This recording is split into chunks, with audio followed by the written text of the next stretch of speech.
Very good morning to all of you. So we are going to start our today's lecture. So in the last lecture, we have started with the rectifier.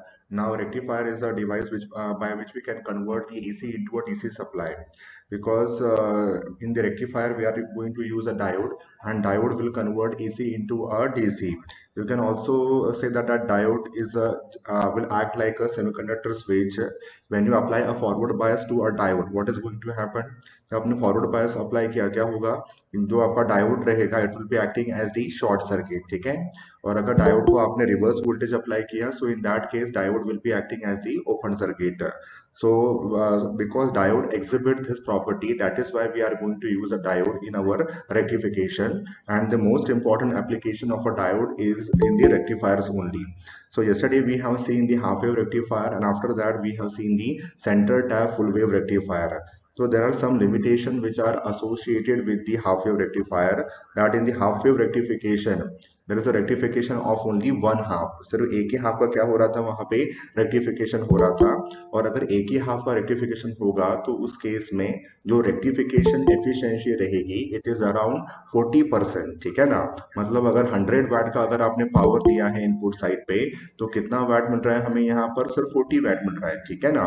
समझ में आ रहा है कि आपको ये तो 100 वाट से सिर्फ 40 वाट आपको यहाँ पर मिल रहा है। तो उस केस में पूरा आपका जो सिस्टम है, पूरा जो एसी जो आपका वोल्टेज है वो पूरा यूटिलाइज वहां पे नहीं हुआ है, ठीक है। And that is why we will how to go for the full wave rectification, ठीक है। तो हाफ वेव रेक्टिफिकेशन में हमारा सिर्फ सिंगल डायोड ही यूज होगा, और फुल वेव रेक्टिफिकेशन में मोर देन वन डायोड आपका यूज होता है, ठीक है। तो जहां पर मोर देन वन डायोड होगा वहां पे हम उसको फुल वेव रेक्टिफिकेशन बोलेंगे, ठीक है। अब प्रॉब्लम यहाँ पर ये था कि सेंटर टैब रेक्टिफायर में क्या प्रॉब्लम था, क्या इशू था उसका? सेंटर टैब रेक्टिफिकेशन का इशू ये था कि इसमें जो पीक इनवर्स वोल्टेज था, अगर आपने देखा होगा इसका पीक इनवर्स वोल्टेज, मैं इसको यहाँ पे ड्रॉ करता हूँ पीक इनवर्स वोल्टेज को। तो वो क्या था, क्या प्रॉब्लम आ रहा था वहां पे आपको कि ये अगर डायोड आपका रिवर्स बायस में जाएगा, मान लो यहाँ पर हमने पॉजिटिव वोल्टेज लगाया, ठीक है। पॉजिटिव वोल्टेज हमने यहाँ पे इम्प्रेस किया, तो पॉजिटिव वोल्टेज अगर इम्प्रेस किया तो जितने नंबर ऑफ टर्न्स यहाँ पर है उतने नंबर ऑफ टर्न्स यहाँ पर भी है, और उतने नंबर ऑफ टर्न्स यहाँ पर भी है, ठीक है। तो अगर पीक इनवर्स वोल्टेज के बारे में अगर बोलना है, it means that we will have to understand the maximum voltage, ठीक है। तो मैक्सिमम वोल्टेज आपने प्राइमरी साइड पे इम्प्रेस किया, and that voltage is going to be appear in the secondary side, ठीक है, ड्यू टू इलेक्ट्रोमैग्नेटिक इंडक्शन। तो यहाँ पर प्लस वीएम आएगा और यहाँ पर क्या आएगा आपका प्लस वीएम आएगा, ठीक है। अब ये प्लस कहाँ पर जा रहा है? Plus is going towards the anode of the PN junction diode, and at the same time जो आपका माइनस है वो कहाँ पर जा रहा है? माइनस मतलब क्या? नेगेटिव होता है, negative it is going towards the anode. तो उस केस में एक डायोड क्या हो जाएगा आपका? ऑन हो जाएगा, और दूसरा क्या हो जाएगा आपका? ऑफ हो जाएगा, ठीक है। तो अब इस केस में there will be a short circuit, और यहाँ पर क्या हो जाएगा आपको? ओपन सर्किट मिलेगा।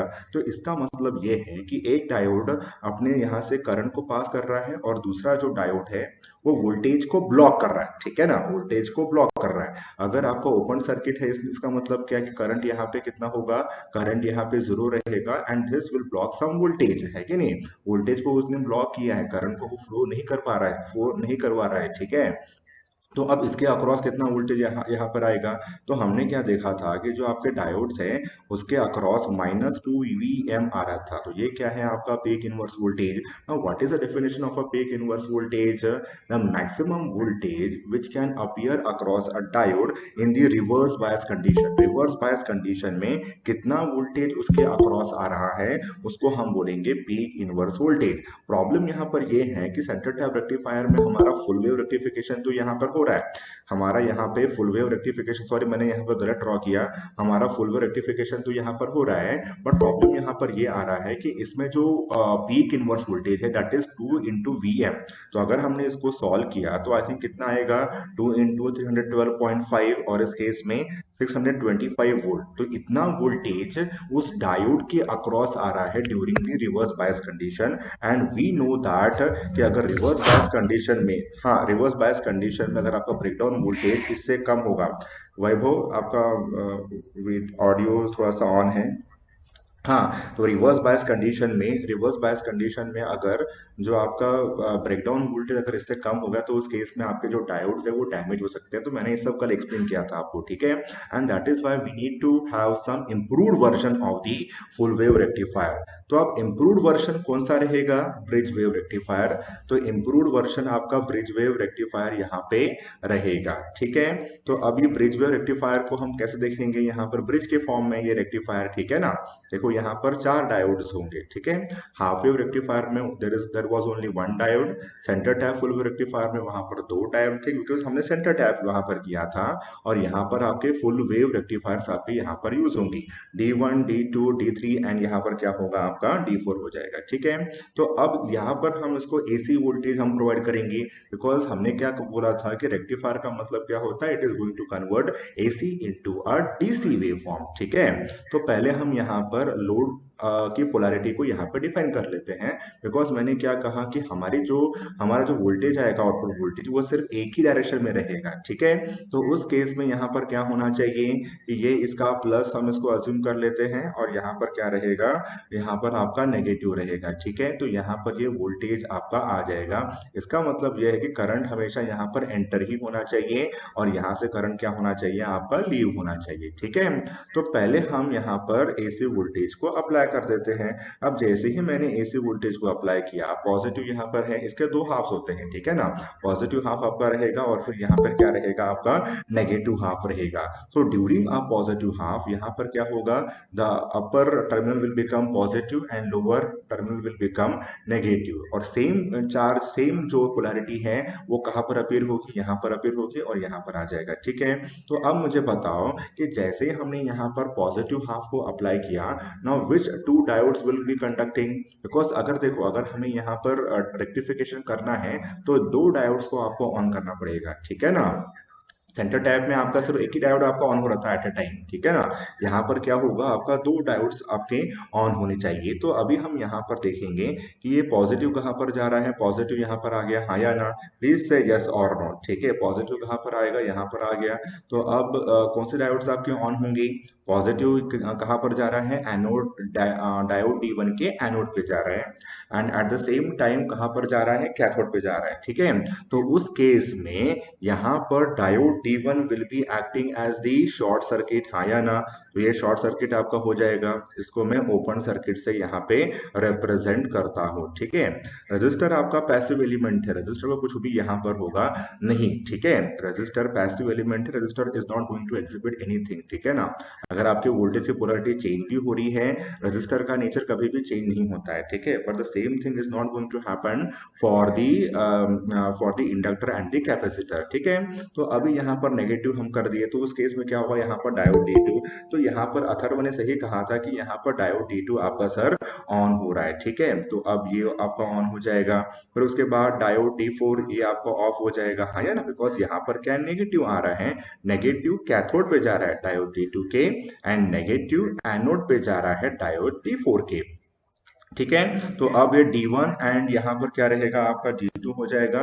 तो उस केस में जो करंट का जो डायरेक्शन है, वो करंट कहाँ से फ्लो होगा? पॉजिटिव से जा रहा है, ठीक है। फिर उसके बाद डायोड D1 से जा रहा है, ठीक है।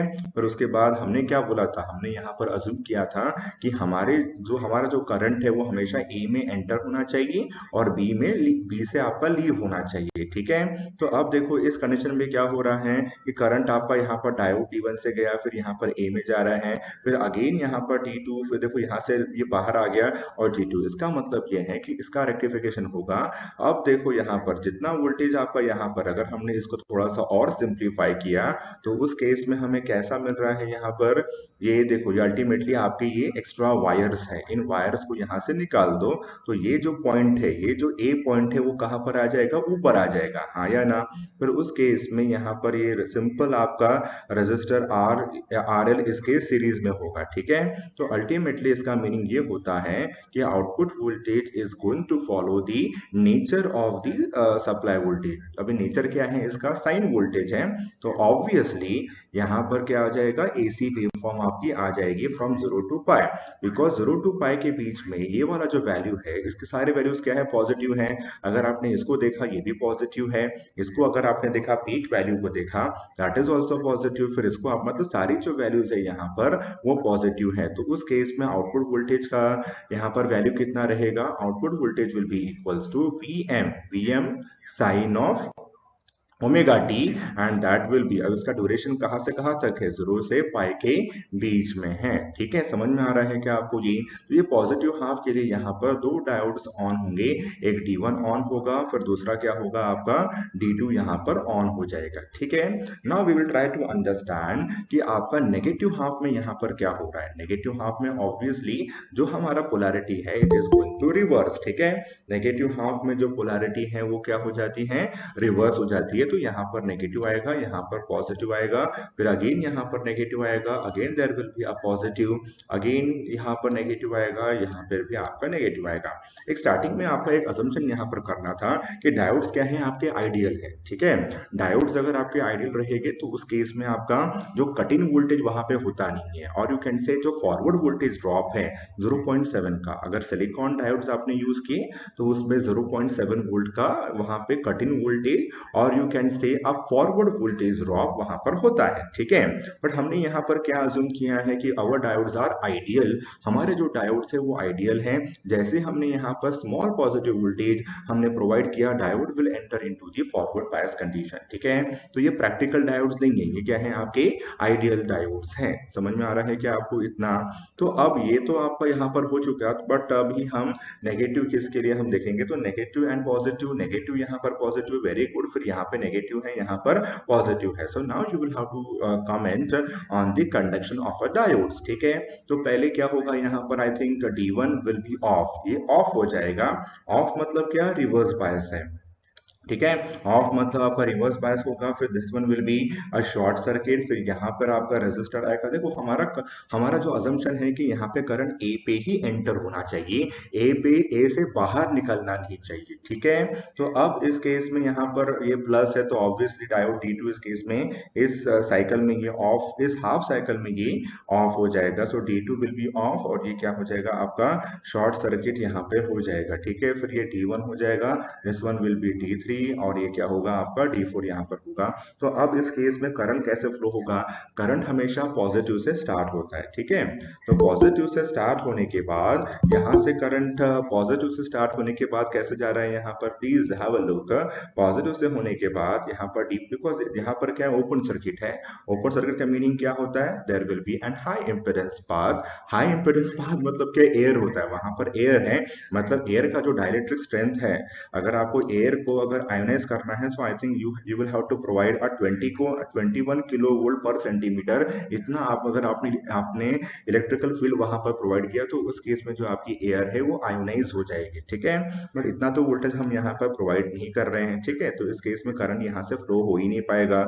अब करंट जाएगा कहाँ से, करंट जाएगा आपके D4 से, फिर उसके बाद देखो again it is entering into the point A. भले यहाँ पर ये वोल्टेज आपका रिवर्स हुआ है, बट आउटपुट का वोल्टेज यहाँ पर रिवर्स हुआ है क्या, नहीं हुआ है। ठीक है, देखो इस केस में देखो करंट यहाँ से एंटर हो रहा है, करंट ए से क्या हो रहा है, करंट ए से क्या हो रहा है, यहाँ पर एंटर हो रहा है, और फिर ये बी में जा रहा है, then it is going to the D3, और फिर ये साइकिल यहाँ पर कंप्लीट हो रहा है। So again you will be having this type of voltage, इस टाइप का वोल्टेज यहाँ पर आपको मिल रहा है। ठीक है, तो देखो यहाँ पर हमने दोनों हाफ को रेक्टिफाई किया, मतलब पॉजिटिव हाफ को भी रेक्टिफाई किया है और नेगेटिव हाफ को भी यहाँ पर हमने रेक्टिफाई किया। ठीक है, तो अब देखो यहाँ पर पहले जो इसका फ्रीक्वेंसी था, जो इसका टाइम पीरियड था, वो 0 टू क्या था आपका 2 पाई था। ठीक है, अगर आपने यहाँ पर निकाला कि ड्यूरेशन और you can say period of the V, तो कितना रहेगा 0 टू 2 पाई। ठीक है ना, total time period,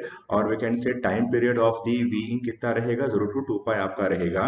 now similarly if you want to find the time period of the output voltage, तो वो कितना रहना चाहिए, आउटपुट वोल्टेज का टाइम पीरियड यहाँ पर कितना होगा, तो अगर आपको टाइम पीरियड देखना है तो आप यहाँ पर ये देखो कि किस पॉइंट के बाद आपकी साइकिल रिपीट हो रही है, ठीक है। तो अब यहाँ पर हम देखेंगे कि ये देखो यहाँ पर ये साइकिल आपकी यहाँ से लेके यहाँ तक है, ठीक है। फिर उसके बाद देखो यहाँ पर ये रिपीट हो रहा है, इसलिए मैंने इसका जो टाइम पीरियड लिया वो 2 पाई हमने लिया है, ठीक है।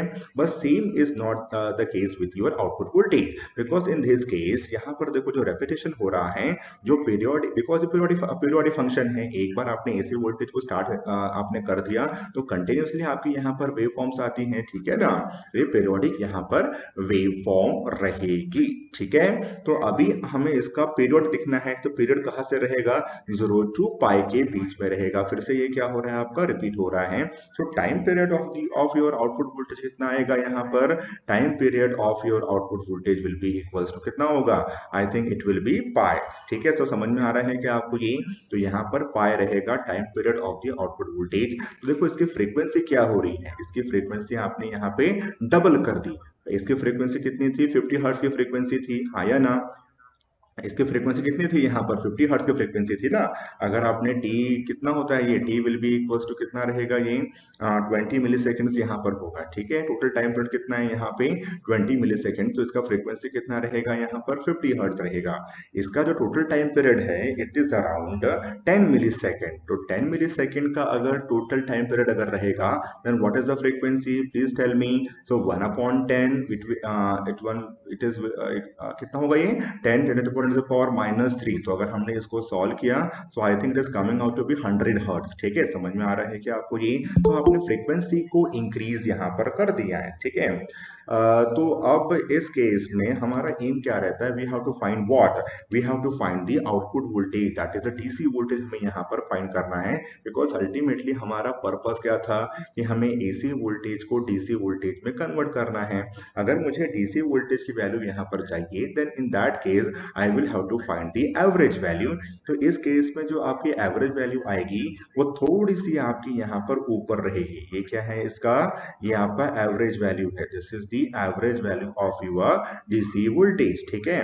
तो एवरेज वैल्यू का फॉर्मूला क्या होता है, सम ऑफ ऑल दी ऑब्जर्वेशन। देखो ये साइकिल यहाँ इसके बाद रिपीट हो रही है, तो हमें सिर्फ यहाँ से लेके यहाँ तक का ही जो टाइम पीरियड है उसी को हमें यहाँ पर लेना है, ठीक है।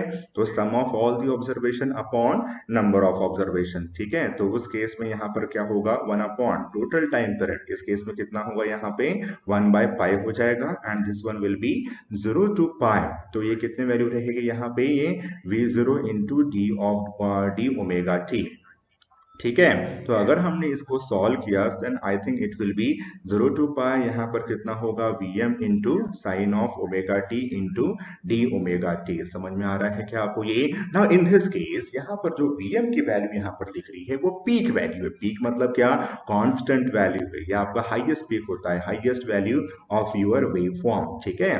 तो उस केस में ये कितना आएगा यहाँ पर, Vm/पाई यहाँ से बाहर निकल जाएगा। Vm ये आपका कांस्टेंट है, पाई तो पहले से ही कांस्टेंट था। फिर अगर हमने इसको सॉल्व किया, then what is the integration of sine omega T, because यहाँ पर जो हमने इंटीग्रेशन लिया है it is with respect to omega T. तो इन दैट केस यहाँ पर कितना होगा, minus cos into omega T, और ये कितना होगा, इसके upper limit and the lower limit are there, ठीक है। तो अब ये -1 है, -1 is a constant value, so ये बाहर निकल जाएगा, -Vm/पाई। और इस केस में यहाँ पर क्या होगा, cos पाई माइनस यहाँ पर cos 0 आपका हो जाएगा। तो आपकी यहाँ पर एवरेज वैल्यू यहाँ पे निकल रही है। तो अगर आपने इसको सॉल्व किया तो कितना आएगा, तो ये कितना होगा, -1 मैंने कल ही आपको एक्सप्लेन किया था कि अगर हमें कॉस का अगर देखना है तो ये कितना होता है, 0, ये कितना होता है 0, ये क्या रहेगा आपका बोलो, ये आपका π/2 रहेगा, ये आपकी 1 π/2, this one will be your pi. तो पाई के केस में यहाँ पर कितनी वैल्यू है, आई थिंक इट इज -1। तो अगर हमने -1 यहाँ पे पुट किया तो -1 इंटू -1 यहाँ पे होगा, and in that case it will be twice into Vm/पाई। तो अगर आपने देखा होगा हाफ रेक्टिफिकेशन में क्या था, देखो यहाँ पर जो हमने यहाँ पर जो हमारा एवरेज वैल्यू है, this average value is applicable for centre tap also, and this average value is applicable for bridge also, ठीक है, बिकॉज अल्टीमेटली अगर आपने देखा होगा सेंटर टैप में भी यही आ रहा था, सेंटर टैप में ही ऐसी ही वेव फॉर्म आ रही थी। तो मैंने कल आपको क्या कहा था कि मैं इसका एनालिसिस अभी नहीं करूंगा, मैं कल करूंगा, ठीक है, बिकॉज अल्टीमेटली हमारा पूरे के पूरे जो एनालिसिस है पूरा सेम रहेगा। सिर्फ सेंटर टैप और फुल वेव और ब्रिज में क्या डिफरेंस है, सिर्फ एक ही बात का डिफरेंस है कि वहां पे जो peak inverse voltage twice VM था, यहाँ पे पीक इनवर्स वोल्टेज कुछ और आएगा, ठीक है, समझ में आ रहा है कि आपको ये। तो अब इसका मुझे एवरेज वैल्यू ऑफ करंट निकालना है, तो फिर मैं कैसे निकालूंगा? तो देखो यहाँ पर पहले लोड को ध्यान से देखो, लोड में क्या है, रेजिस्टर है, ठीक है। अगर रेजिस्टर अगर रहेगा so there you can apply Ohm's law, Ohm's without giving any other thought to it, ठीक है। तो उस केस में आई एवरेज कितना हो जाएगा यहाँ पर, V zero average upon R, यहाँ पे हो जाएगा, यहाँ पे सिर्फ वैल्यू को आपको यहाँ पे पुट करना है, तो twice V M upon pi into R, ठीक है। तो अब ये कितना होगा यहाँ पे, ये आई एम हो जाएगा, ठीक है ना, because ultimately V M by R अगर आपने दिया तो करंट का पीक वैल्यू भी आएगा, ठीक है। सो टू आई एम अपॉन क्या हो जाएगा यहाँ पर, पाई आ जाएगा, ठीक है। तो किसी को डाउट है कि यहाँ पे, तो हमारा सिंपल है यहाँ पे कि वहां पे आपका कितना आ रहा था, वीएम बाय पाई आ रहा था, यहाँ पे कितना आ रहा है, यहाँ पे ट्वाइस हो गया। ट्वाइस क्यों हुआ, क्योंकि हमने नेगेटिव हाफ का भी हमने रेक्टिफिकेशन किया है, ठीक है। हाफ वे में था क्या ऐसा, हाफ वे में नहीं था ये ऐसा, ठीक है। सो आई थिंक किसी को डाउट है कि यहाँ पे, किसी को डाउट नहीं होगा। सो अगर आप इसका आपने स्क्रीनशॉट लिया है क्या, आपने इसको नोट डाउन किया है क्या, please tell me in the chat box. इसका स्क्रीनशॉट आपने लिया है क्या, स्क्रीनशॉट लिया है कि नहीं लिया है?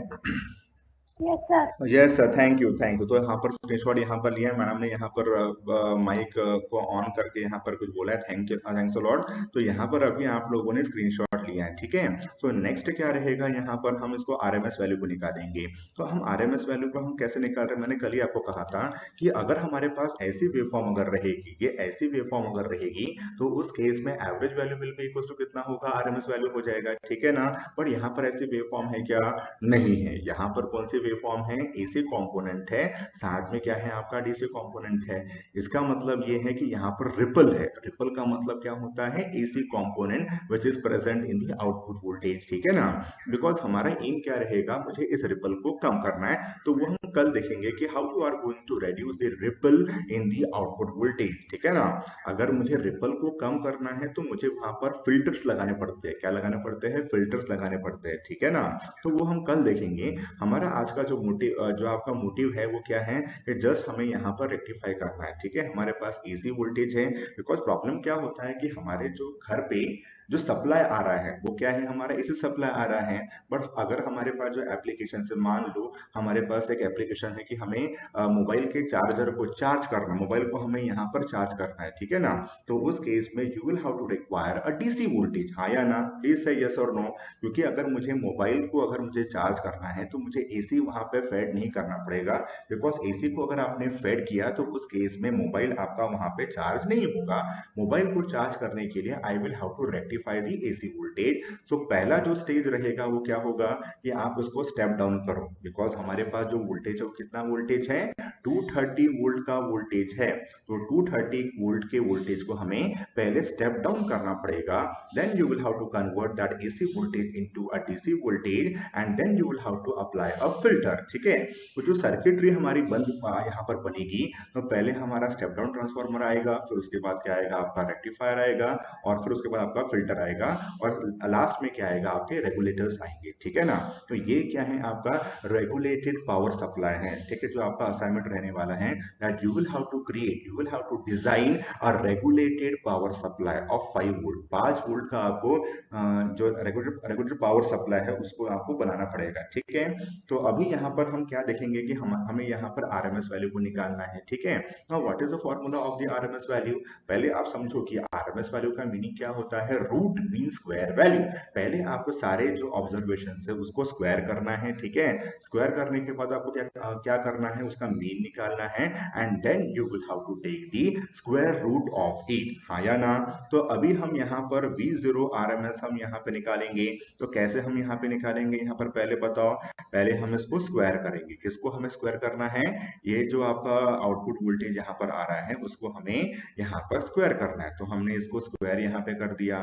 फिर उसके बाद यहाँ पर इसका एवरेज यहाँ पर लेना है या मीन आप उसको बोलो। तो इस केस में जो इसका जो टाइम पीरियड है वो 0 to π है। प्रीवियस केस में क्या था? 0 to 2π था। आपके हाफ वेव रेक्टिफिकेशन में यहाँ पर आपका 0 to π है। ठीक है, तो 0 to π आपका यहाँ पे हो चुका है। फिर उसके बाद यहाँ पर हम उसका मीन ले लेंगे। तो मीन लेने के बाद फिर उसके बाद क्या आएगा? आपका स्क्वायर रूट आ जाएगा। ठीक है, तो अभी सिंपल यहाँ पर जो वैल्यूज है उसको यहाँ पर पुट करो and then you will get the RMS value of the output voltage for the full wave rectification. ठीक है, तो हम इसको कैसे यहाँ पर सॉल्व करेंगे? तो 1/π यहाँ पर हो चुका है। फिर उसके बाद ये जो V0 है, V0 क्या है आपका? Vm into sine of omega T. ठीक है, तो हमने इसको स्क्वायर कर दिया यहाँ पे। तो ये डी ओमेगा टी यहाँ पर आ जाएगा। फिर उसके बाद अंडर रूट हो जाएगा। ठीक है, फिर 1/π। अब देखो यहाँ पर ये जो अगर आपने इसको स्क्वायर किया तो आई थिंक ये Vm का स्क्वायर होगा और ये क्या हो जाएगा आपका? Sine square omega T. तो Vm के स्क्वायर को मैं थोड़ा सा बाहर ले लूंगा। ठीक है, बिकॉज ये कांस्टेंट वैल्यू है। तो Vm मतलब क्या? 312.5 अगर हमने 230 वोल्ट की वोल्टेज को हमने अप्लाई किया तो। ठीक है, फिर उस केस में Vm² it is a constant value, तो हमने इसको बाहर यहाँ पे ले लिया। तो ये क्या है आपका? साइन स्क्वायर ओमेगा टी, हाँ या ना? तो कल ही मैंने कहा था कि अगर साइन स्क्वायर ओमेगा टी को आपको फ्री करना है, बिकॉज यहाँ पर क्या है? साइन स्क्वायर है, जो स्क्वायर को वहां पे फ्री करना है और मुझे सिंपल वहां पे टर्म चाहिए। तो उस केस में हम इसको ऐसा यहाँ पर लिखेंगे 1 minus cos of 2 ω t upon यहाँ पे क्या हो जाएगा? 2 हो जाएगा, हाँ या ना? तो ये हमारा हो गया। ठीक है, तो अब इसको हमें यहाँ पर सॉल्व करना है। तो अगेन देखो यहाँ पर Vm²/2π, यहाँ पर जो 2 है वो बाहर आ जाएगा। ठीक है, तो 2 को अभी हम यहाँ पर बाहर ले लेंगे।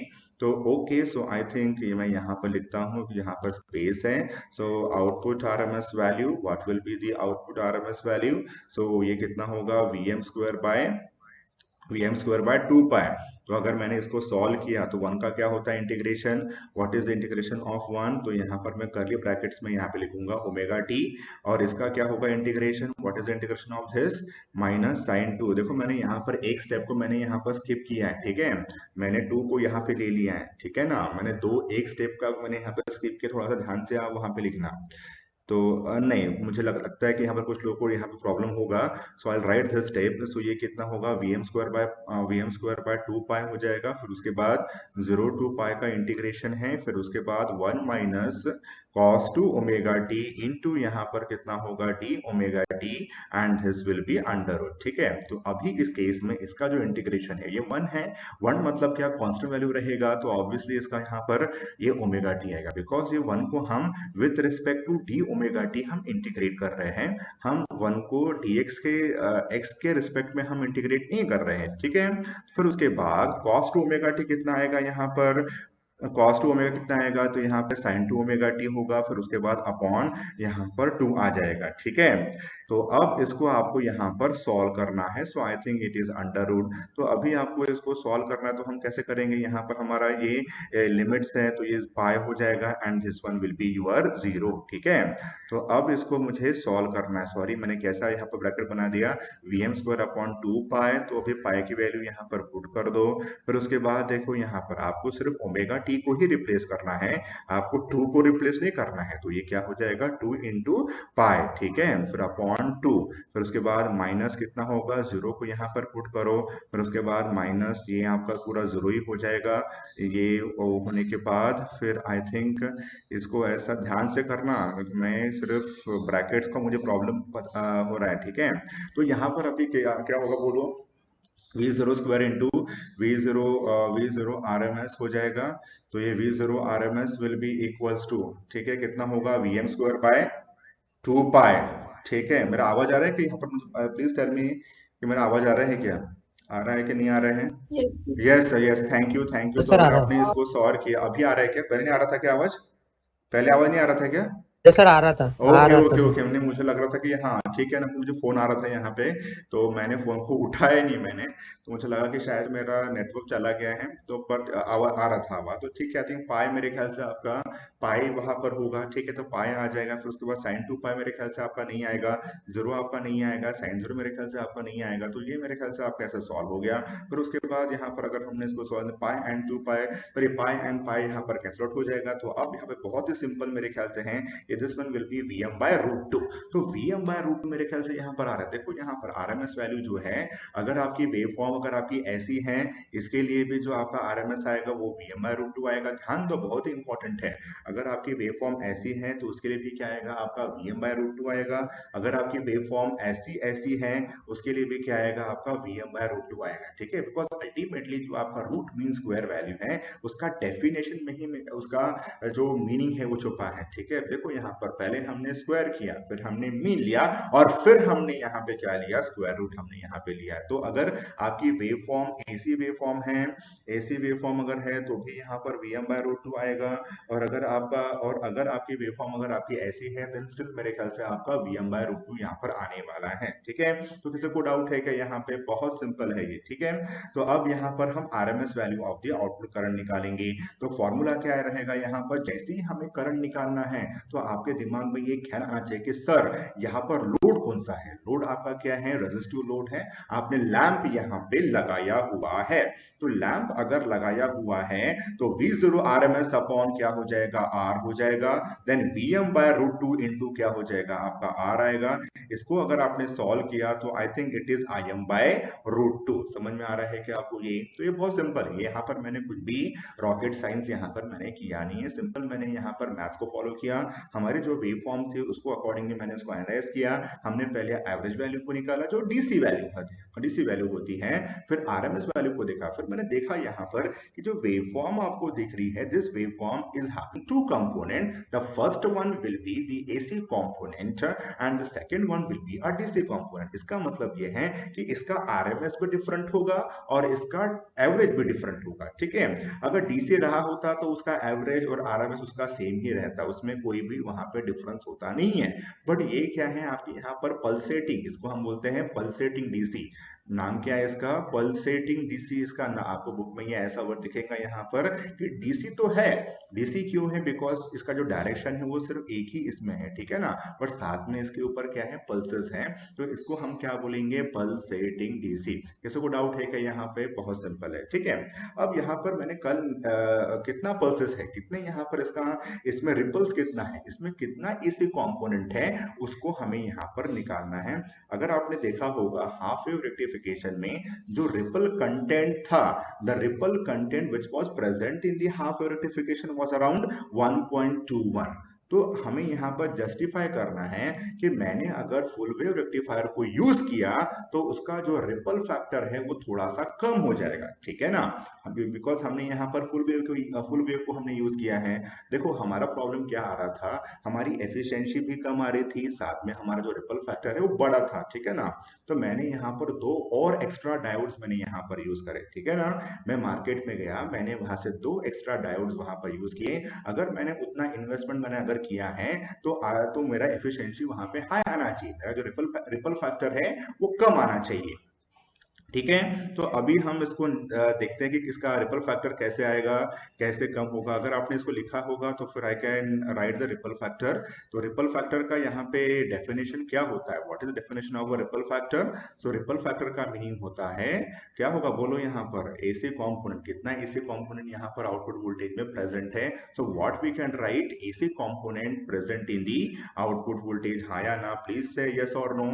फिर उसके बाद यहाँ पर डीसी कंपोनेंट है, तो ये भी हो गया। तो देखो यहाँ पर डीसी में कितना एसी है वो हम यहाँ पर निकालते हैं, ठीक है। तो जितना न्यूमरेटर ज्यादा रहेगा उतना रिपल फैक्टर ज्यादा रहेगा, हाँ या ना। जितना न्यूमरेटर ज्यादा रहेगा, जितना एसी कंपोनेंट ज्यादा रहेगा उतना रिपल ज्यादा है। रिपल मतलब क्या, पल्सेस होते हैं, पल्सेस मतलब क्या, एसी वैल्यू, ठीक है। तो ये कितना होगा, AC upon V into DC. ना ये जो डीसी है ये तो हमने ऑलरेडी फाइंड किया है, कितना फाइंड किया है हमने, ट्वाइस Vm बाय पाई हमने यहाँ पर फाइंड किया है, ठीक है। But I need to find the AC voltage. तो एसी वोल्टेज को हम कैसे यहाँ पे निकालेंगे? तो यहाँ पर हमने कल क्या किया था कि ये वी आर एम एस है, वी आर एम एस के अंदर यहाँ पर एसी कंपोनेंट भी है, यहाँ पे डीसी कंपोनेंट है, ठीक है। तो अब मुझे अगर वी एसी को यहाँ पे निकालना है तो V R M S square minus ये क्या होगा आपका V D C square. So V AC will be equal to कितना होगा, under root of V R M S square minus V D C square. तो यहाँ पर सिर्फ आपको पुट करना है और यहाँ पर कुछ भी नहीं करना है, सिर्फ इन वैल्यूज को यहाँ पर पुट कर दो and then you are going to get something out of it, ठीक है। तो ये क्या होगा, V R M S upon V D C whole square minus 1, हाँ या ना। तो इसको तो हमने यहाँ पर सॉल्व कर दिया। अब इसके वैल्यूज को यहाँ पर आप पुट करो। So I take your permission to delete this content. तो मैं इस कंटेंट को यहाँ पे डिलीट कर रहा हूँ, ठीक है। ओके, तो ये तो हमारा हो चुका है अभी। फिर अब रिपल फैक्टर कैसे निकालेंगे? तो रिपल फैक्टर का ये मैंने इसको यहाँ पे ले लिया है, ठीक है ना। ये वाले वैल्यू कुछ लोगों ने बोलेंगे सर ये कहाँ से आ गया, तो मैं इसको यहाँ पे ले रहा हूँ। तो ripple factor will be equals to कितना होगा, अंडर रूट है तो वीएम अपॉन रूट 2 हो जाएगा, वीएम अपॉन रूट 2 का होल स्क्वायर अपॉन ये वीडीसी कितना है, ट्वाइस वीएम अपॉन पाई का होल स्क्वायर माइनस कितना होगा यहाँ पे 1 होगा, ठीक है। तो अभी इसको यहाँ पर आपको सॉल्व करना है। तो सॉल्व करने पे कितना आएगा, ये सॉल्व करने पे तो आई थिंक ये वीएम एंड वीएम यहाँ पे कैंसिल आउट हो जाएगा। ये पाई आपका ऊपर गया तो पाई आपका ऊपर जाने के बाद ये क्या हो जाएगा, पाई इसका स्क्वायर हो जाएगा, ठीक है। ये पाई स्क्वायर, ये भाजी वाला कहां से आ गया, ये पाई का स्क्वायर यहाँ पे हो जाएगा। तो अब इसको यहाँ पर ये कितना होगा, 2 इंटू रूट 2 का होल स्क्वायर, हाँ या ना। प्लीज से यस और नो, अगर मेरी आपको आवाज आ रही है तो प्लीज से यस और नो। सो आई थिंक अगर इसको हमने सॉल्व किया तो व्हाट इज रिपल फैक्टर, इसको सॉल्व करो आप प्लीज। इसको सॉल्व अगर आपने किया तो कितना होना चाहिए, ये पाई स्क्वायर अपॉन 8 माइनस 1, ठीक है ना। संडे को इतना ये नॉइज वहां पर आता है कि पूछो मत, वाला भाजी वाला आएगा, फिर ट्रक आएगा, फिर ये आएगा वो आएगा।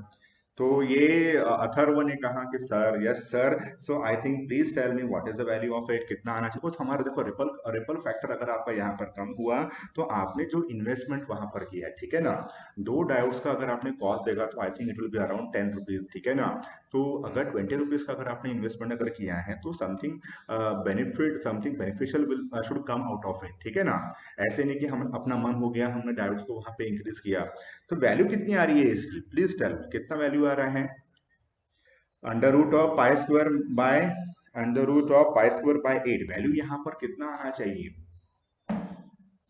अरे वेरी गुड वेरी गुड अनुकूल, तो यहाँ पर अनुकूल ने कहा कि सर 0.48, वेरी गुड। कहा 1.21 था, 1.21 रिपल फैक्टर था आपका हाफ वेव रेक्टिफायर का, 1.21। जस्ट यहाँ पर देखो चिड़िया यहाँ पर आ गई है, हाँ 1.21 का रिपल फैक्टर वहां पर था और यहाँ पर कितना हो रहा है, 0.48 का रिपल फैक्टर यहाँ पर है, ठीक है। तो अल्टीमेटली हमारा जो रिपल कंटेंट है वो कम हो चुका है। अल्टीमेटली हमारा जो रिपल कंटेंट है, मैं फिर से यहाँ पर बोल रहा हूँ कि रिपल कंटेंट हमारा यहाँ पे कम हो चुका है, ठीक है। फिर उसके बाद यहाँ पर जो एफिशिएंसी को हम निकालेंगे, बिकॉज अल्टीमेटली हमारा क्या था कि अगर हमने 100 वैट अगर दिया तो कितने वैट का जो पावर है वो लोड पे मिल रहा है, कितने वैट का जो पावर है वो लोड पे मिल रहा है, तो हम उसके लिए यहाँ पर देखेंगे, ठीक है। सो अब हम उसको कैसे यहाँ पर सॉल्व करेंगे, तो हमने कल क्या बोला था, इसका फॉर्मूला क्या था, what is the formula for the rectification efficiency. ये क्या है, आपको जो सिस्टम मैंने यहाँ पे ड्रॉ किया है, इस सिस्टम का नाम क्या है, रेक्टिफायर है। तो अल्टीमेटली हमने कितना इनपुट दिया और कितना आपका आउटपुट मिल रहा है वो हम देखेंगे यहाँ पर ऑब्वियसली। तो इसका मतलब क्या होता है कि आउटपुट पावर क्या है, डीसी पावर है। देखो रेक्टिफायर कितना मतलब अच्छा है, एक ही साइड में यहाँ पर आपको एसी दिख रहा है और एक ही साइड में क्या दिख रहा है आपको, डीसी दिख रहा है। ये कहीं और नहीं होगा, सिर्फ रेक्टिफिकेशन में ही होगा। यहाँ पर देखो इस साइड में क्या है, यहाँ पे पूरा एसी यहाँ पर दिखेगा, इस साइड में क्या है, यहाँ पर पूरा डीसी यहाँ पर दिखा। तो उसने नेचर को चेंज कर दिया, स्वभाव को उसने वहां पर चेंज कर दिया, ठीक है ना। तो पहले ये एसी इसका स्वभाव था, अब इसका स्वभाव कैसा हो गया है, डीसी का यहाँ पर स्वभाव हो चुका है। तो ये इसको हम कैसे लिखेंगे कि DC output power delivered to the DC output power delivered to the load, हाँ या ना। प्लीज से यस और no to DC output power delivered to the load. और उसके बाद यहाँ पर क्या होगा, एसी इनपुट पावर, ठीक है, एसी इनपुट पावर इनटू यहाँ पे 100 आ जाएगा। अब ये पावर मतलब क्या, P will be equal to V into I, हाँ या ना।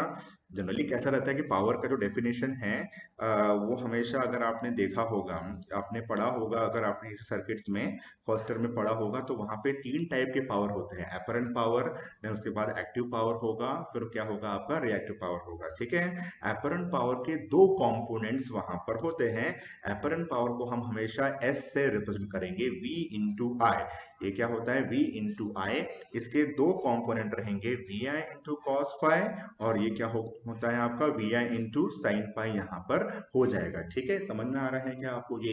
तो यहाँ पर एक को बोलेंगे हम एक्टिव पावर, दूसरों को बोलेंगे हम रिएक्टिव पावर। एक को बोलेंगे हम यूजफुल पावर, ये यहाँ पर यूजफुल पावर है, और ये यूजलेस पावर है। ये क्या है, यूजलेस, जिसका हमें कुछ भी वहां पर यूज नहीं है। तो अल्टीमेटली आपके घर का अगर फैन चलता है तो it is because of the active power only. अगर आपके घर के अंदर अगर आपका ट्यूबलाइट चलेगा, अगर फ्रिज चलता है, तो वो सब आपके एक्टिव पावर की वजह से यहाँ पर होता है। It is not because of the reactive power. समझ में आ रहा है कि आपको ये रिएक्टिव पावर का सिर्फ एक ही काम है, इंडक्शन मोटर के अंदर मैग्नेटिक फील्ड को तैयार करना, फ्लक्स को तैयार करने में हमेशा रिएक्टिव पावर की ही काम में आता है। समझ में आ रहा है क्या?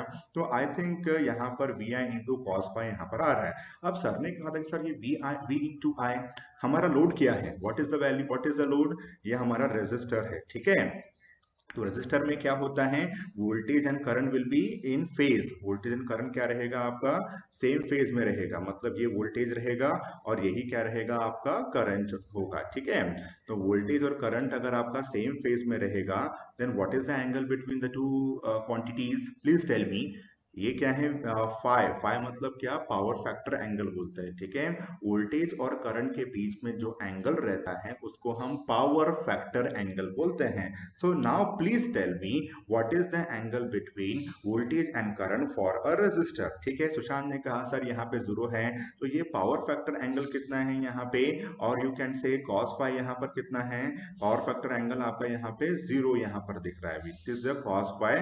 तो ये कॉस फाई आपका जीरो है, तो यहाँ पर वैल्यूज को आप पुट कर दो। So we in I into यहाँ पर कितना होगा cos phi, sorry angle, sorry मैंने गलत यहाँ पे लिखा है, ये कॉस, ये एंगल कितना रहेगा, एंगल कितना है यहाँ पे, जीरो है। जैसे सुशांत ने कहा, देखो ना यहाँ पर ये इसके ऊपर क्या है, सबमर्ज्ड हो गया है। ठीक है ना, पहले आपका वोल्टेज है, करंट इसके ऊपर है, इन फेज है इसको, तो एंगल कितना होगा, phi will be equals to zero.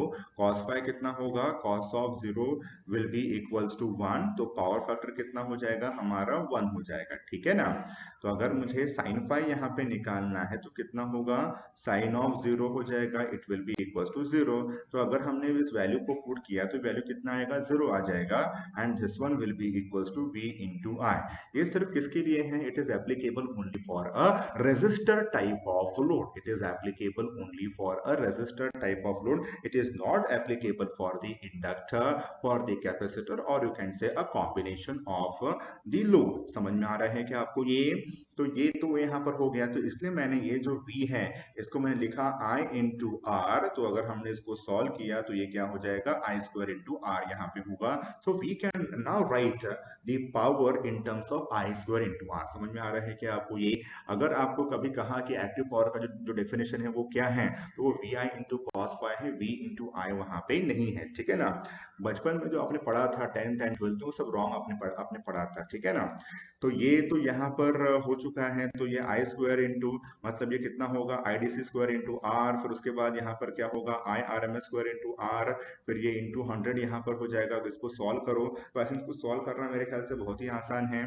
तो ये आई डी सी का वैल्यू कितना होगा, what is the value of I D C, हमने निकाला है, पहले ही हमने यहाँ पर निकाला है। ठीक है, तो कितना होगा, percentage efficiency will be equals to, I think this is 2 Im by pi the whole square, it will be Im by root 2 by square the whole square into 100। तो ये अगर इसको सॉल्व किया तो कितना आएगा, ये अगर इसको सॉल्व किया तो ये 4 बाय पाई स्क्वायर, देखो मैं मुझे आ नहीं रहा है यहाँ पे, ये 1 बाय 2 इंटू 100। तो अगर मैंने इसको सॉल्व किया तो 2 मेरे ख्याल से ऊपर जाएगा, तो ये 2 अगर ऊपर गया तो ये क्या होता है, 4 2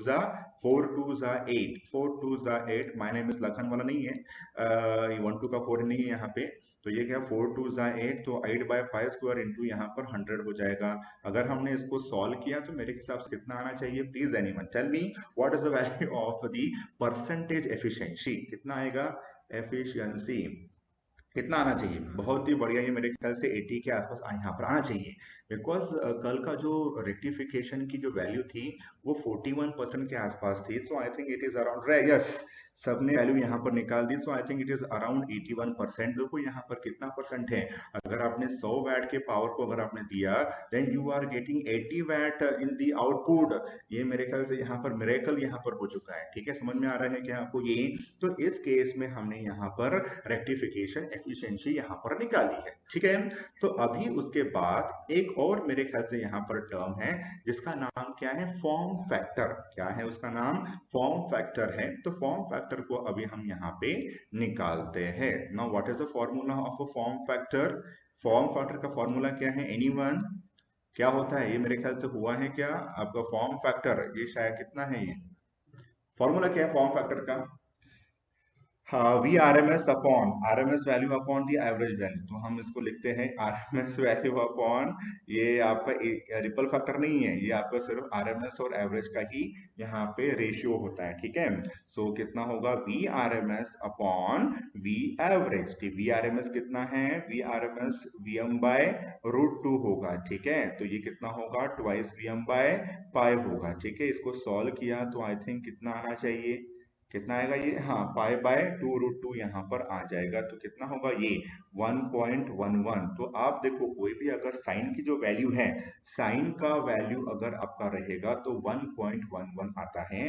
सो अगर आपने देखा होगा हमारे जो एरिया में जो आपका ट्रांसमिशन लाइन है उसका वोल्टेज कितना होता है? 11 केवी होता है। जो हमारे लाइन्स रहते हैं वो कितने होते हैं? यहाँ पर 11 केवी के होते हैं। We are having 33 KV line, we are having 66 KV line, we are having 132 kilovolt line. तो यहाँ पर आप देखो कि जो आपका हमेशा ये देखो ना 11 के टर्म्स, मतलब ये 1.11 के टर्म्स है। तो ये क्यों होता है? यहाँ पर हमेशा जो आपकी लाइन्स हैं, लाइन्स का जो वोल्टेज होता है वो हमेशा 11 केवी ही क्यों है, 33 केवी ही क्यों है, 132 केवी ही क्यों है? तो ये देखो ना, ये ऐसा क्यों हो रहा है? Because of this form factor. हमारा जो फॉर्म फैक्टर है वो 1.11 है, और हमने हम क्या अज्यूम करते हैं कि हमने यहाँ पर एसी वोल्टेज को वहां पे जनरेट किया। एसी वोल्टेज इसका जो नेचर है वो साइन का नेचर है। ट्रायंगल का फॉर्म फैक्टर अलग होगा, then form factor for a square wave form वो अलग होगा। ठीक है ना, but form factor of an AC wave form ये अलग होगा। ठीक है ना, समझ में आ रहा है क्या आपको ये?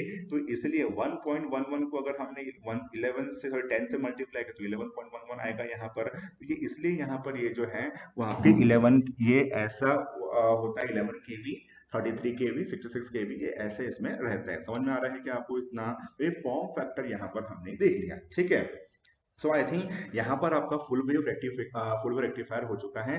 नाउ टेल मी, इसका ड्रॉबैक क्या है? इसका ड्रॉबैक क्या है? What is the drawback? इसका ड्रॉबैक यहाँ पर क्या होना चाहिए आपके हिसाब से? क्या इसका ड्रॉबैक क्या होना चाहिए? इसका ड्रॉबैक क्या है? प्लीज टेल मी, कितना क्या ड्रॉबैक होना चाहिए इसका? एक कोई भी ऐसा, मतलब जरूरी नहीं है कि आपको ये फोन आना ही चाहिए, ऐसा कोई भी आप तुक्का भी मार सकते हो। उसका ड्रॉबैक क्या होना चाहिए? 4 डायोड्स है, इसका ड्रॉबैक ये है क्या कि 4 डायोड्स है? हाँ, 4 डायोड्स है, इसका ड्रॉबैक ये है क्या? नहीं, एक्सपेंसिव, राइट, एक्सपेंसिव। तो मेरे ख्याल से यहाँ पर ये है, 10 रुपए का जो सिस्टम हो रहा था वो भी 20 रुपए का सिस्टम यहाँ पर हो चुका है। तो सुशांत ने सही बोला कि यहाँ पर ड्रॉबैक तो मेरे ख्याल से ये भी है। बट यहाँ पर आप देखो कि अगर मेरे 2 डायोड्स अगर मेरे ऑन है और मैंने प्रैक्टिकल डायोड्स को मैंने यूज किया, तो प्रैक्टिकल डायोड के अक्रॉस जो वोल्टेज ड्रॉप है वो कितना होता है? प्रैक्टिकल डायोड्स के अक्रॉस वोल्टेज ड्रॉप, अगर आपने सिलिकॉन को यूज किया तो what is the voltage drop? देखो ये इतना वोल्टेज आपका आता है। ये जो लाइन है देखो, 0.7। हाँ राइट, वेरी गुड। तो ये लाइन मुझे यहाँ पर चाहिए ना सर?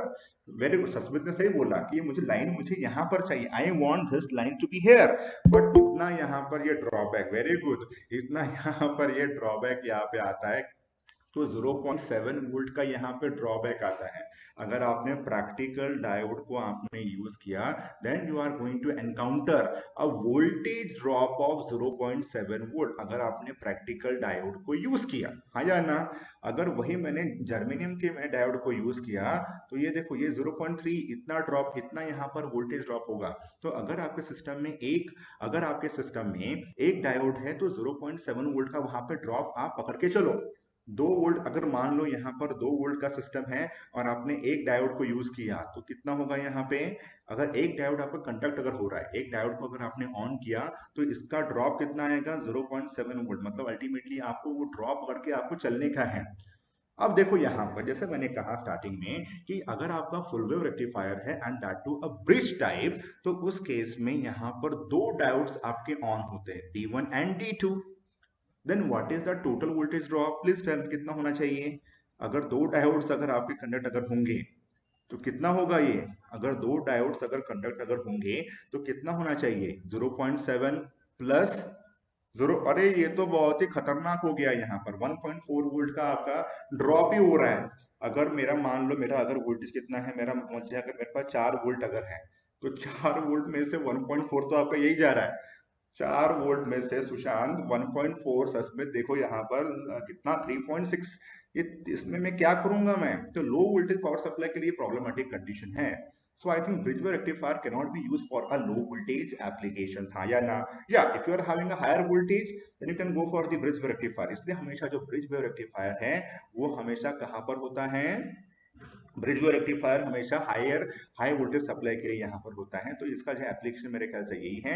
और इसका ड्रॉबैक यहाँ पर है कि यहाँ पर 2 डायोड्स होते हैं and 2 diodes will be having a voltage drop of 1.4 volt, ठीक है, which is very significant in case of the low voltage power supply.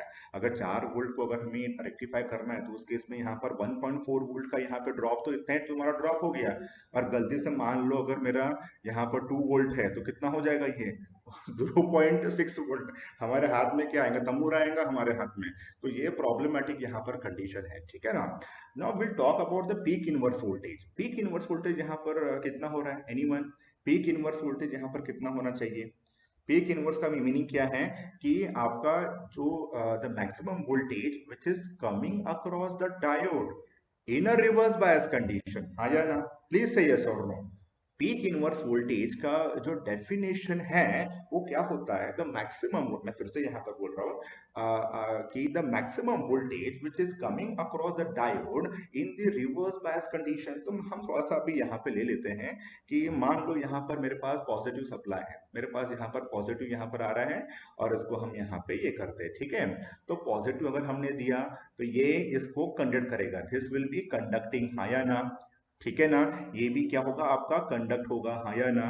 तो ये देखो यहाँ पर ये होगा कंडक्ट नहीं होगा क्योंकि ये इसको ब्लॉक कर रहा है, ये इसको क्या कर रहा है? ब्लॉक कर रहा है, ये इसको ब्लॉक कर रहा है, हाँ या ना? ओके, तो ये इसको ब्लॉक कर रहा है तो मैं दूसरा कलर यहाँ पे ले लेता हूँ ताकि आपको दिखेगा। तो ये इसने यहाँ पर पॉजिटिव आ गया और यहाँ पे नेगेटिव, मतलब देखो अब ये रिवर्स बायस में है ना? रिवर्स बायस का मीनिंग क्या होता है? रिवर्स बायस का मीनिंग ये होता है कि ये पॉजिटिव यहाँ पर आएगा और ये नेगेटिव यहाँ पर आएगा। Ultimately diode is going to block voltage, voltage को ब्लॉक करके रखा हुआ है, करंट को वो पास होने नहीं दे रहा है, मतलब it will be acting as the ये ओपन सर्किट। अब कितना वोल्टेज यहाँ पर आ रहा है? तो देखो ये क्या है? आपका एक्स्ट्रा वायर है, हाँ या ना?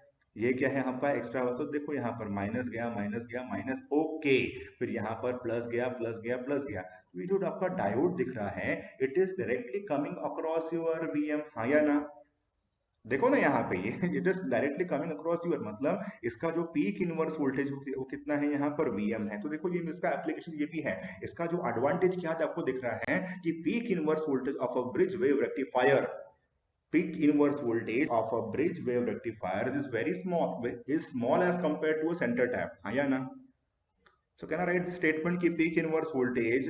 Can I write the statement? Please tell me ki can I ki peak inverse voltage for a bridge rectifier is small as compared to peak inverse voltage of the center tap. ठीक है, तो ये है इसका advantage. समझ में आ रहा है कि आपको? ये किसी को डाउट है क्या यहाँ पे full wave bridge type full wave rectifier में? ओके, सो आई थिंक यहाँ पर आवाज नहीं आ रही, क्या मेरी आवाज आनी चाहिए ना? हाँ, आनी है। ठीक है, तो यहाँ पर आवाज आ रही है, आई सपोज कि यहाँ पर आवाज आ रही है। क्या हो गया रे? ओके, इसको इसको थोड़ा सा मुझे क्लियर करना पड़ेगा। ये कहाँ पर गया है? इसको बड़ा वाला इरेजर लेता हूँ यहाँ पे। ओके, जस्ट अ मिनट, अभी कुछ हुआ नहीं है। मैं थोड़ा सा आज प्रोटीएस में, कल मैंने एवरी सर्किट में मैंने आपको दिखाया था, तो संस्कृत ने मुझे कहा था कि सर कि प्रोटीएस थोड़ा सा एक बार आप दिखा दीजिए। प्रोटीएस में हम दिखाते हैं centre tap and bridge rectifier and then we will stop our today's lecture, ठीक है ना। तो अभी यहाँ पर कहाँ पे जाओ, यहाँ पर जाओ, where is my Proteus, Proteus यहाँ पर है। जैसे आपने इसको ओपन किया तो ये प्रोटीएस आपका ओपन हो जाएगा, ठीक है ना। फिर उसके बाद यहाँ पर क्या करो, न्यू प्रोजेक्ट अगर करो, न्यू प्रोजेक्ट मतलब क्या कि नया आपका जो इंटरफेस है वो ऑन हो जाएगा, ठीक है। फिर उसके बाद यहाँ पर प्रोजेक्ट का नेम आपका आएगा, दिख रहा है कि आपको ये, हाँ दिख रहा है शायद से। तो ये क्या होगा, ओके, तो ये हम लिखेंगे यहाँ पर centre tab, centre centre centre tab. उसके बाद यहाँ पर अंडरस्कोर हम दे देते हैं फॉर सेफ्टी। तो ये हो गया। अब इसको सेव कहाँ करना है, तो यहाँ पर एक पाथ को आपको स्पेसिफाई करना पड़ेगा। तो मैं कौन सा पाथ दूँ, ये डेस्कटॉप को देता हूँ मैं पाथ, तो हो गया यहाँ पर। सो आई थिंक नेक्स्ट नेक्स्ट करो, ये डिफॉल्ट स्कीमेटिक। देखो ये ऐसा सॉफ्टवेयर है प्रोटिया जिसने अपने आप पीसीबी बनती है, अपने आप पीसीबी यहाँ पर इसमें बनती है। You don't have to do any extra thing, अपने आप पीसीबी बनती है। देखो यहाँ पर अगर क्रिएट किया तो अपने आप आपका पीसीबी जो है वो बन जाएगा, आपके पाथ पूरे क्रिएट हो जाएंगे, और फिर आप मार्केट में जाओ और जो आपका पीसीबी मेकर है उसको आप बनाने बोल दो, तो अपने आप कॉपर का जो क्लैडिंग है वो वहां पर बना देगा, ठीक है ना। You don't have to do any extra thing, ठीक है। तो ये इतना जबरदस्त सॉफ्टवेयर है, ये फिनिश हो गया यहाँ पे, ठीक है। तो अभी यहाँ पर आ चुका, पहले मैं इसको यहाँ पर डिलीट कर देता हूँ, ये खाली पीली ओपन हो जाएगा। तो अब ये इंटरफेस आपका यहाँ पर ओपन हो गया, ठीक है। तो ये लेफ्ट साइड में यहाँ पर देखो, यहाँ पर क्या है, पी, पी मतलब क्या, pick the component from the library. Ultimately हमें यहाँ पर सिमुलेट करना है, so you need to have a certain library. So in that case first you will have to pick the component. तो मैं पहले ये देखो यहाँ पर ये भी है, कंपोनेंट मोड में आ जाएगा, मतलब हमें अगर कंपोनेंट को पिक करना है तो मुझे कंपोनेंट मोड में मुझे लेके आना पड़ेगा। ये आपका जो है ये वाला कौन सा मोड है, ये सिलेक्शन मोड है। तो कंपोनेंट मोड को हम क्लिक करो, ये डायोड नहीं है, ये कंपोनेंट का ये सिंबल है। आप कोई भी, आप देखो कोई भी अगर सिस्टम में अगर आपने देखा होगा, कोई भी सर्किट आप, कोई भी सिमुलेटर आप देखो, उसमें ऐसा ही होता है आपका कंपोनेंट मोड, ठीक है। तो ये हो गया। फिर उसके बाद पी को आप क्लिक करो। अब जैसे ही पी को आपने क्लिक किया तो पिक डिवाइसेस, तो अभी हमारा will try to perform a centre tap full wave rectifier, ठीक है। तो पहले हम क्या लेंगे, पहले हम क्या लेंगे कि जो हमारा एसी वोल्टेज हमें चाहिए, ठीक है ना। तो हम क्या लिखेंगे यहाँ पर, एसी सोर्स ले लेंगे। तो अथर्व मैं क्या लूंगा, एसी सोर्स यहाँ पे लूंगा, ठीक है। तो ये एसी सोर्स यहाँ पर आ गया, ठीक है, दैट इज ऑल्सो ओके।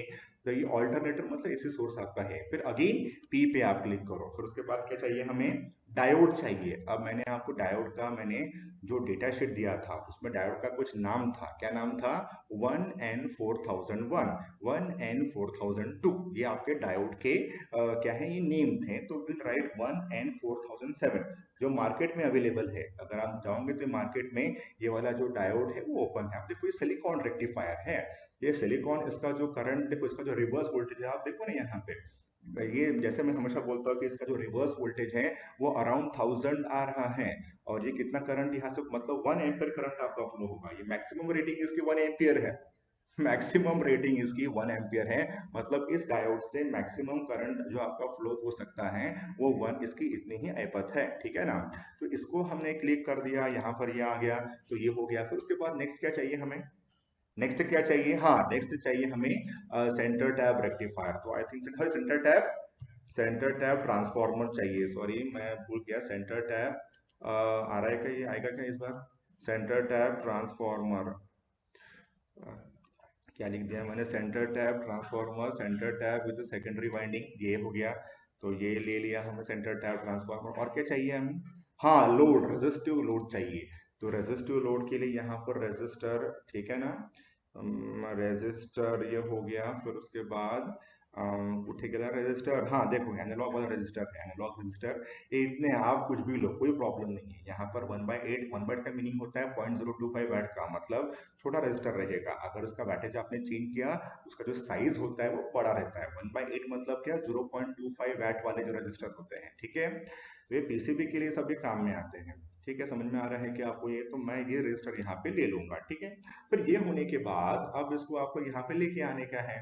तो अब देखो यहाँ पर क्या है, ये आपका स्क्रीन है, ये आपका स्क्रीन है, इसको आप कैसे भी हिलाओ कोई प्रॉब्लम नहीं है, ठीक है। तो इसको यहाँ पर ऐसे करने के बाद यहाँ पे एक क्लिक यहाँ पे मार देने का, ठीक है। समझ में आ रहा है क्या, अब ये इसको यहाँ पे लेके आ जाओ। तो यहाँ पे आपने क्लिक कर दिया और इसको यहाँ पर प्लेस कर दिया, छोड़ देने का है वहां पे, नहीं तो आप, हाँ। अब फिर उसके बाद क्या रहेगा, ट्रांसफार्मर है आई थिंक। तो ट्रांसफार्मर को ले लो यहाँ पर, ये छोटा दिख रहा है यहाँ पे, नहीं काम यहाँ पर। तो आप थोड़ा सा अपना जो, अगर माउस अगर आपने लिया होगा तो उसको आप कर, ये नहीं होता ना स्क्रोल, उसको थोड़ा सा बड़ा करो, ये छोटा हो रहा है, ये बड़ा हो रहा है, अरे ये तो बाहर जाएगा, ठीक है ना। तो आई थिंक अब देखो ये मेरे स्क्रीन के बाहर निकल गया। तो अगर स्क्रीन के बाहर निकल गया तो स्क्रीन में आप लेके आ जाओ इसको, इसी को पकड़ो, ये जो है ना टॉप एंड साइड में मैं यहाँ पर कर रहा हूँ, इसी को आपको यहाँ पे यूज करना है, ठीक है। ताकि ये बड़ा मतलब अच्छा दिख रहा है ये, ठीक है। तो अभी यहाँ पर हम इसको बाद में करेंगे पहले रजिस्टर को, फिर अभी क्या है, डायोड्स को हम यूज करेंगे। डायोड्स को यहाँ पे लगा दो, ओके। फिर ये दूसरा डायोड्स यहाँ पर हो गया, ओके, क्योंकि ये जो सेंटर टैप रेक्टिफायर में दो डायोड्स आपकी यूज होते हैं, ठीक है। फिर उसके बाद यहाँ पे रेजिस्टर आएगा, रेजिस्टर के लिए यहाँ पर है। अगर आपको इसको रोटेट करना है तो उसके लिए यहाँ पर देखो ये वाले दो रहते हैं, रोटेट क्लॉकवाइज एंड रोटेट क्या रहेगा, एंटी क्लॉकवाइज रहेगा। आप इसको एक्सप्लोर भी कर सकते हो, कोई प्रॉब्लम नहीं है, ठीक है। तो ये होने के बाद नेक्स्ट क्या रहेगा, अभी यहाँ पर वैल्यूज, यहाँ पर जो है इसको वायर्स लगा दो। तो ये सिंपल है, इसको क्लिक करो और ये वायर अपने आप ही आ जाएगा, अपने आप ही आ जाता है। तो इसको पहले कंपोनेंट मोड में आप रखो, ध्यान से रखो, ध्यान से करो, कोई प्रॉब्लम नहीं है। कुछ लोगों ने शायद से किया भी होगा इस पे काम। तो ये सिंपल है यहाँ पे, ओके। फिर उसके बाद यहाँ पर ये सिंपल है, ठीक है, दैट इज ऑल्सो ओके। फिर उसके बाद यहाँ से क्या आएगा, आपका एसी वोल्टेज होगा। फिर उसके बाद ओके, ये तो बहुत ही बढ़िया हो गया, ठीक है। अब ये जो सिस्टम है इसको हमने ग्राउंड किया है क्या, सिस्टम को हमने ग्राउंड तो किया नहीं है। तो ग्राउंड कहाँ से लेंगे, ग्राउंड हम यहाँ से लेंगे।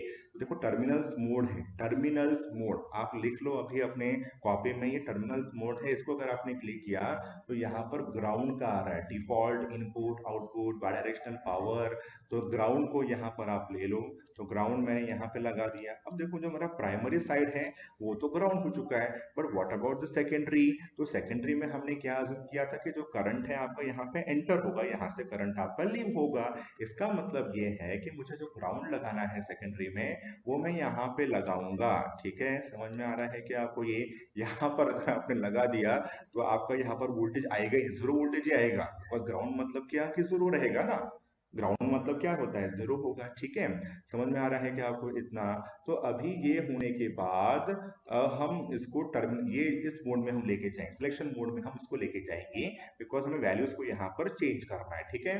तो ये एसी वोल्टेज को आप डबल क्लिक अगर आपने किया, डबल क्लिक होने के बाद यहाँ पर देखो एम्पलीट्यूड का वैल्यू यहाँ पर है। ये हाइड ऑल किया है, अगर आपको हाइड नहीं करने का है तो आप इसको हाइड नहीं भी कर सकते हो। शो नेम, शो ऑल, ठीक है। तो ये कितना लेंगे हम वोल्टेज, कितना लूंगा मैं, 10 वोल्ट लेता हूँ मैं, 10 वोल्ट लूँ क्या, हाँ 10 वोल्ट लेता हूँ। और फ्रीक्वेंसी कितनी है, we are living in India. तो इंडिया में हम यहाँ पर रह रहे हैं। तो इंडिया में अगर रह रहे हैं तो 50 हर्ट्ज की फ्रीक्वेंसी मेरी होनी ही चाहिए। तो ये होने के बाद बहुत बढ़िया, इसको ये 1K, मेरे ख्याल से 1K कर सकते हैं क्या इसको, तो कर लो अगर इच्छा है तो कर, नहीं तो फिर उसका ऐसे ही रहने दो, कोई प्रॉब्लम यहाँ पर नहीं है, ठीक है। अब मुझे इसकी वेव फॉर्म्स को मुझे यहाँ पर देखना है। तो वेव फॉर्म्स को देखने के लिए मेरे पास क्या है, मुझे I need to have a CRO, ठीक है ना। हाँ, मैंने जो वी आई कैरेक्टर्स का जो मैंने वीडियो मैंने डाला था अपने चैनल पे, वो क्या था आपका, सिंपल आपको वहाँ पे वेव फॉर्म, सॉरी, आपको एक ग्राफ वहाँ पे प्लॉट करना था। तो उस केस में आपकी जो रीडिंग्स है वो आपको चाहिए थी, यहाँ पे रीडिंग्स हमें चाहिए नहीं। तो हम देखो यहाँ पर ये, इसको हम वर्चुअल इंस्ट्रूमेंट मोड, वर्चुअल हो रहा है सब कुछ, ये यहाँ पे रियल में है क्या, नहीं है। रियल में हमारे पास ऑसिलोस्कोप है यहाँ पे, ठीक है ना, लैब में है। तो ये यहाँ पर गए हम, उस ऑसिलोस्कोप को यहाँ से ले लेंगे। तो ऑसिलोस्कोप यहाँ पे आया करे, हाँ, ऑसिलोस्कोप को यहाँ पे लो, तो ये ऑसिलोस्कोप यहाँ पर आ जाएगा, ठीक है। अब देखो यहाँ पर हमें क्या चाहिए, हमें पहले वोल्टेज को देखना है जो हमारा इनपुट वोल्टेज है, और फिर हमें आउटपुट वोल्टेज को भी यहाँ पे देखने का है। तो जस्ट आप एक सिंपल यहाँ पे करो, ये जो आपका पॉइंट, ये जो आपका पॉइंट ए है, it is with respect to ground ही होता है। ऑसिलोस्कोप हमें यहाँ पे ऐसा ही चल, इसके मान को चलो यहाँ पर, कि यहाँ पर जितने भी हम वोल्टेज देखेंगे, जितना भी हम कुछ देखेंगे, वो सब विथ रिस्पेक्ट टू ग्राउंड होगा, ठीक है। अब ये बी कहाँ पर आएगा, आउटपुट वोल्टेज आपका यहाँ पर है ना, तो बी कहाँ पर आएगा, बी यहाँ पे लेके चलो, तो ये आउटपुट वोल्टेज यहाँ पर है। तो आई थिंक किसी को डाउट है कि यहाँ पर जो मैंने सिर्फ सर्किट को यहाँ पर ड्रॉ किया है, तो ये जैसे ही अगर हमने इसको क्लिक किया तो देखो यहाँ पर ये ऐसा कुछ आ रहा है, ठीक है ना। आपका चैनल ए है, चैनल बी है। तो अभी चैनल ए और चैनल बी आपका ऑन है, ये आपका येलो है, दिस वन इज ब्लू। ये आपका यहाँ पे पिंक दिख रहा है, ये आपको ग्रीन दिख रहा है। तो मुझे I don't need this channels, ठीक है ना, बिकॉज अल्टीमेटली यहाँ पर अननेसेसरली दो लाइन्स यहाँ पर आ रही है, ठीक है। मुझे ये चाहिए ही नहीं। तो मैं इसको ऑफ कर देता हूँ। ऑफ करूँ क्या इसको? ऑफ कैसे होगा ये? ऑफ कैसे होगा? ये ऑफ हो गया, राइट। इसको सिर्फ आप यहाँ पे लेके आ जाओ।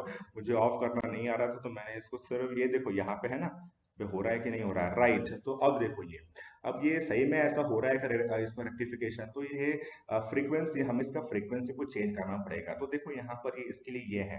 तो ये फ्रीक्वेंसी को अगर हमने चेंज किया तो ये ऐसा यहाँ पर आ रहा है, ठीक है। अब थोड़ा सा इसको लेके आ जाओ, इसको मैं थोड़ा सा ऊपर कर लेता हूँ, है कि नहीं। इसको ऊपर कर लेता हूँ तो आई थिंक ये ऐसा यहाँ पर रेक्टिफिकेशन हो रहा है। ऑब्वियसली जो हमारा वोल्टेज की वैल्यू है वो कम हो जाएगी, बिकॉज हमारा जो ट्रांसफार्मर का जो टर्न्स रेशियो वो हमने कैसे लिया, मुझे उसके बारे में आइडिया नहीं है, ठीक है ना। मैंने ट्रांसफार्मर के टर्न्स रेशियो को मैंने कैसे लिया, मुझे उसके बारे में आइडिया नहीं है, बट ये आपका आ जाएगा, ठीक है। अगर आपने टर्न्स रेशियो को अगर आपने 1:1 अगर रखा, तो उस केस में आपका वोल्टेज का वैल्यू वहां पर आ ही जाएगा, ठीक है ना। तो किसी को डाउट है कि यहाँ पे, so either you can go for this Proteus software और you can go for the every circuit software, जो आपके पास अवेलेबल है